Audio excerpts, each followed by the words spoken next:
Remember that at these highs and lows, it's very easy to be overwhelmingly bearish or bullish, right? We talk about this all the time. This is our range. Range high, 31K. Range low, 24.5. When we were up here, feed was super bullish, right? Everyone's like, wow, guys, we're gonna go up to 37, 40K, you know, maybe even as high as 47K. Up to this candle right here, this was a strong breakout, retest right here, and it seemed like we were primed to continue up, especially with ETF, especially with all the market conditions that have already played out. So FTX, Three Arrows Capital, small hedge funds dying, people exit scamming, Robinhood was selling, Celsius was selling, all these companies and projects and everything were already getting hit. This seemed like a great idea to get long, and we're just gonna ride it all the way up because BlackRock ETF is a free move. It's a free money event. Everyone's gonna be rich. Now you're at the polar opposite of it. Now you are at the range lows, and guess what?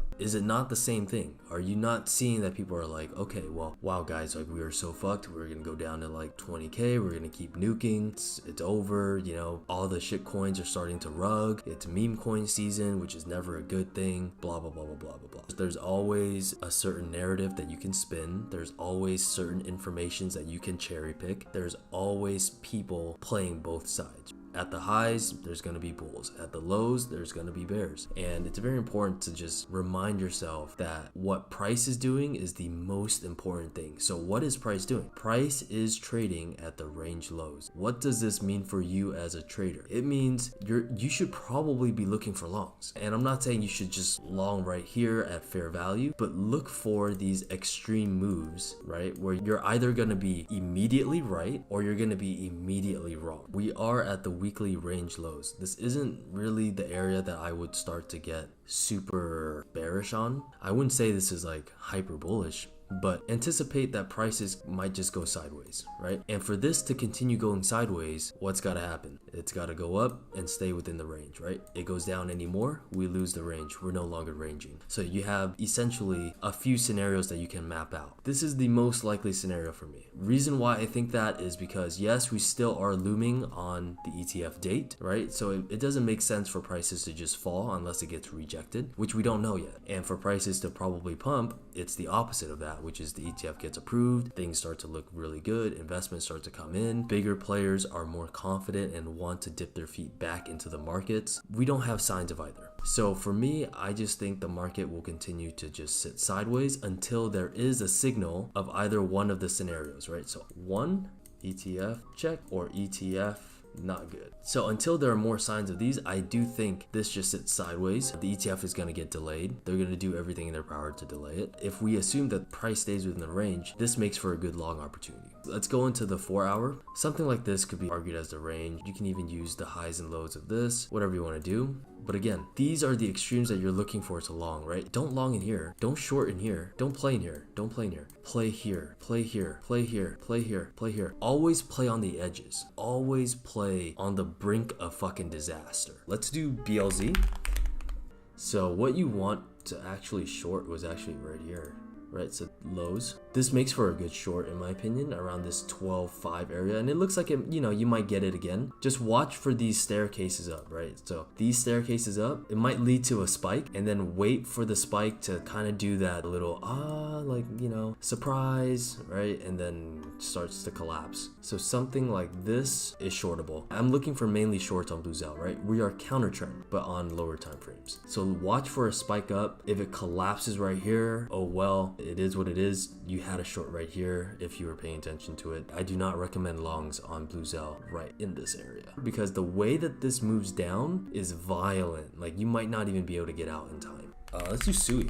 SUI is at an area where I do think it should bounce, but again, I'm not trading on the 4 hour, at least on the Bybit account. But that does tell me what kind of direction I might be interested in. Hourly looks like shit. Hourly just looks like this is a test from the lower ends. Wouldn't necessarily short it, but I would just be waiting right here. I do think if you're interested in SUI, I'd be more likely to buy it down around this range. Just down here. Just because it's easier for me to kind of establish a risk reward, right? Kind of to define where my stop loss is. So if it's down here, it's so much easier to go, okay, well, this is long. Maybe I'll target this area right here, right? So up approximately. And then my stop loss could be a close below this area. So a decent trade. Whereas if I'm up here and I'm longing, I just don't know where I'd close it where it's not at an area where it makes sense for it to bounce. So this would be the ideal area. You can do a hard stop under here. You can do a conditional stop if it closes below 50 cents, right?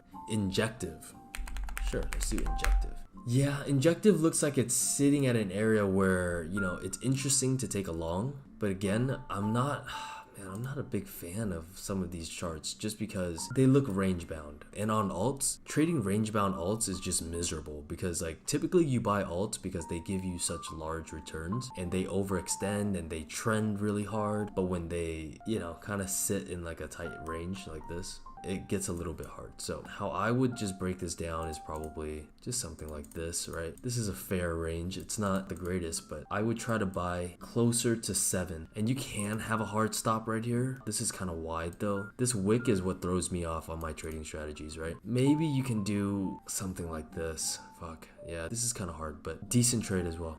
So try to get closer to 7. Let's do UNFI.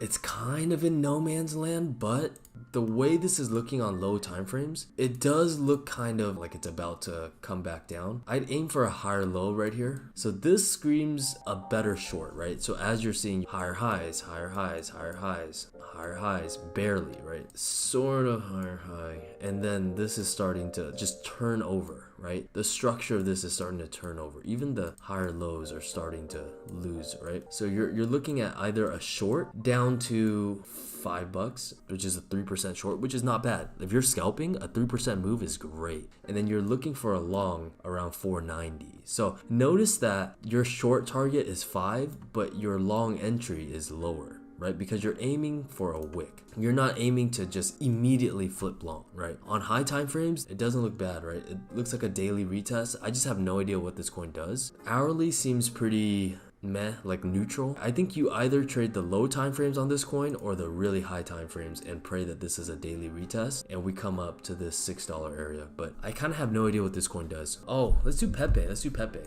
If I knew nothing about this coin, if I knew nothing about what happened yesterday, if I wasn't aware that the team nuked their fucking tokens, I would say this is really fucking bullish. You could make an argument that because the team sold off their supply, or at least a good chunk of it, and then prices just swept the lows, it makes for a good case for this to pump back to like maybe the 10 or 11s, right? Something up here, which doesn't look like a lot given that the chart is insane, but you know, it's like a 30% move. And you're very easily able to identify your stop loss, right? Because you long here, you target here, your stop loss should just be below these lows. The reason for that is the team sold their tokens. That should have been the peak of the bearishness, right? There shouldn't be any more selling that takes it below whatever happened yesterday, right? How I would play this on lower time frames for my fellow scalpers is, damn, this actually looks decent. This structure here, it doesn't look the best, but it looks like it'll hold. This is an extreme. I'm assuming this is like a black swan event. Nobody kind of saw that the team was gonna nuke their shit like a week ago. It kind of just happened yesterday. Something like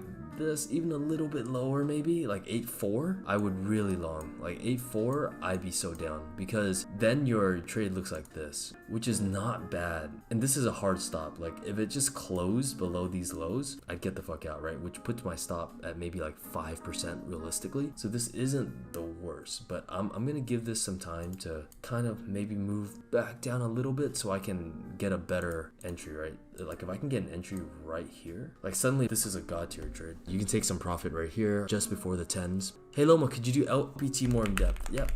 Yeah, so I never got the full fill. I only got that little junky 75k position. I mean, I'm still kind of holding on to it, but you know, it doesn't look that great. I don't know if I'm gonna get it. I still want to short this up here, but I'm not gonna complain if it comes down and completely nukes down to the $6 area. I feel like this is a formality, right? Like I just don't think LPT is that coin that's gonna be the next chain link of the bear market, okay? Which is why I'm looking for a short closer to like a double top, kind of like this devil horn pattern, whatever, right? That's basically it, bro. It doesn't look good, but it's had such a parabolic move up that this is kind of just due for the course, right? Volatility should start to shrink. It might start to just ride on down, right? right? And then maybe nuke, and then it just sits here for the rest of the bear market.